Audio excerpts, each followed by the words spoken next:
दोस्तो अॼु जी कहाणी जेका आहे टिनि भाइरनि ते आहे। ईसो, मूसो ऐं धंधण, टे भाइर। इन्हनि जे विच में हिकु बहितरीनु किस्सो आहे। दोस्तो सुबुह जो जॾहिं ॻोठ में सुबुह थींदी हुई, होॾो धुण धुण करे ॿारनि जी धुण धुण ऐं खिल ऐं कुकड़नि जी बेकट ऐं मेहनि जी मों मों थींदी हुई। ईसो ऐं मूसे जा नौकर हर सुबुह संदन धण खे गॾु कंदा हुआ ऐं ॻोठ जे मैदान ॾांहुं वठी वेंदा हुआ। धूड़ उॾाईंदी हुई माण्हुनि जा चहिरा विसामी वेंदा ऐं ॻोठाणा चवंदा हुआ, भला ॾिसो कहिड़े शान सां ईसे ऐं मूसे जा धण निकिरनि था। ॼण को वॾो फ़ौजी काफ़िलो हुजे। ऐं ॿिए तरफ़ धंधण आहिस्ते आहिस्ते पंहिंजी हिक मेंह खे संभाले चरागाह ॾांहुं वठी वेंदो हो। धंधण जो नालो त धंधण हो दोस्तो, हुयो सुञो टरड़े हुन वटि हुई हिकिड़ी मेंह। हू रस्ते में माण्हुनि खे सलाम कंदो ऐं मेंह जी ॻिचीअ ते हथ फेराईंदो वेंदो हो।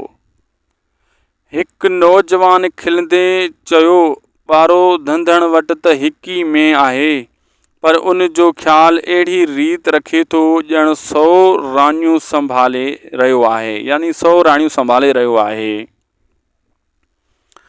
ॿियो ॻोठाणो टहक ॾेई चवंदो हो, हा सच पियो चवीं, ही मेंह त धंधण लाइ बादशाह जी धीउ जहिड़ी आहे।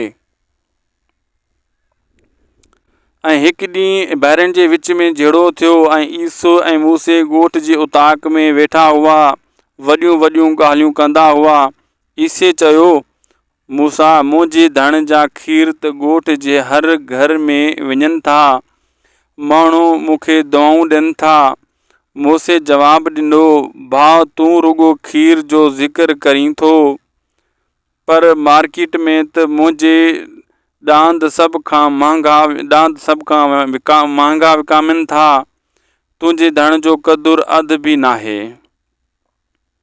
इन जी ॻाल्हि ॿुधी धंधण खिलंदे अंदरि आयो ऐं चयईं, भाइरो तूं ॻाल्हियूं धण जी घटाई ते चवीं थो, करीं थो। दौलत जो क़दुरु मोहबत में आहे, न त मेंहूं सभु ख़ाक बणिजी वेंदियूं। ईसे खिलंदे चयो, भला ॿुध हुई धंधण जो फ़िलसफ़ो हिकु मेंह वारो असांखे सेखारींदो दौलत कहिड़ी आहे। मूसा बि खिलंदे चईं, हा हा धंधण वज़ीर, तुंहिंजी हुकूमत त फ़क़ति हिकु मेंह ते हले थी। ॻोठाणा जेके वेठल हुआ उहे टहक में अची विया।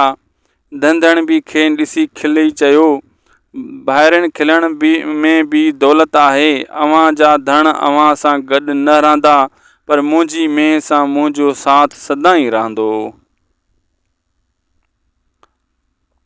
ॻोठ में मेलो लॻो, हर माण्हू पंहिंजी सुहिणी शइ ॾेखारण आयो। ईसे वॾे धन सां पंहिंजे सभ खां वॾी मेंह आंदी। मूसे बि वॾा वॾा ॾांद वठी आयो। ऐं धंधण जेको पंहिंजी मेंह आंदी, जंहिं जी ॻिचीअ में गुलनि जा हार हुआ ऐं मथां ॻाढ़ो कपिड़ो विछायल हो। माण्हू खिलंदा रहिया, भला ॾिसो ईसे वटि जबल बराबरि धण, मूसे वटि ॾांदनि जो ज़ोर ऐं धंधण वटि हिकु मेंह ॼण कुंवार बणाए आंदी अथसि। मुक़ाबले में जॾहिं सभिनी जूं मेंहूं ऐं ॾांद ॾेखारिया विया, त धंधण जी मेंह जो हलण खिलण ऐं टहक सभिनी जा दिलि खटे छॾिया। माण्हू चवण लॻा, ही मेंह धंधण लाइ फ़क़ति माल नाहे, पर संदसि दिलि जो हिस्सो आहे। आख़िर में धंधण खे ई इनाम ॾिनो। ईसे ऐं मूसे कावड़ में अची विया, पर ॻोठाणा खेनि चवंदा रहिया, गरूर हमेशह पेर कढे थो, पर मोहबत सदाईं इज़त ॾियारे थी। हिकु ॾींहुं ॻोठ जा ॿार धंधण सां खिलण लॻा। हिकु ॿार चयो, धंधण चाचा, अव्हां जी मेंह बि ॻाइण ॼाणे थी छा?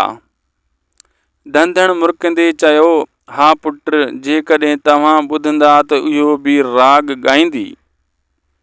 ॿार टहक ॾींदा भॼी विया ऐं मेंह बि ॼण खिलंदे फुड़ फुड़ करण लॻी। ॻोठाणा चवण लॻा, ही मींहं बि धंधण वांगुरु माण्हू जी ॻाल्हि सम्झे थी। साल गुज़रंदा विया, ईसे ऐं मूसे जा धण आहिस्ते आहिस्ते बीमारियुनि सबबु ख़तमु थियण लॻा, पर धंधण जी हिक में हर साल बचा ॾींदी रही। आहिस्ते आहिस्ते धंधण वटि समय महियूं थी वियूं। हाणे ॻोठाणा चवंदा हुआ, सच त धंधण वटि आहे। जंहिं हिक मेंह सां मोहबत कई, तंहिं मोहबत खेसि सवें मेंहूं ॾिनियूं। ईसे ऐं मूसे आख़िर में धंधण वटि अची मुआफ़ी घुरी। धंधण खेनि भाकुर पाए चयो, भाइरो, दौलत जो ग़रूर न कयो। मूंखे सुख त मुंहिंजे हिक मेंह सेखारियो आहे। दोस्तों, उन मां सबक़ इहो मिलियो, ग़रूर सदाईं तबाही आणे थो। मोहबत ऐं सबुर नंढड़ी शइ खे बि वॾी नेमत बणाए छॾनि था। दौलत घटाए में नाहे, दिल जी सचाई ऐं मोहबत में आहे। अॼु जो किसो पुॻो दोस्तों, पुॼाणी ते मिलंदासीं सुभाणे वारी नेक्स्ट किसे ऐं कहाणी सां गॾु मिलंदासीं। जे ही किसो तव्हांखे सुठो लॻो त शाहिद खुसो वर्क यूट्यूब चैनल खे ज़रूरु सब्सक्राइब कजो, लाइक कजो, हिन वीडियो खे अॻिते बि दोस्तनि ताईं शेयर कजो, जीअं तव्हांखे ऐं ॿियनि दोस्तनि खे बि ही किसे कहाणी मिली सघे। ऐं वरी नई कहाणी सां गॾु हूंदासीं। अल्लाह हाफ़िज़।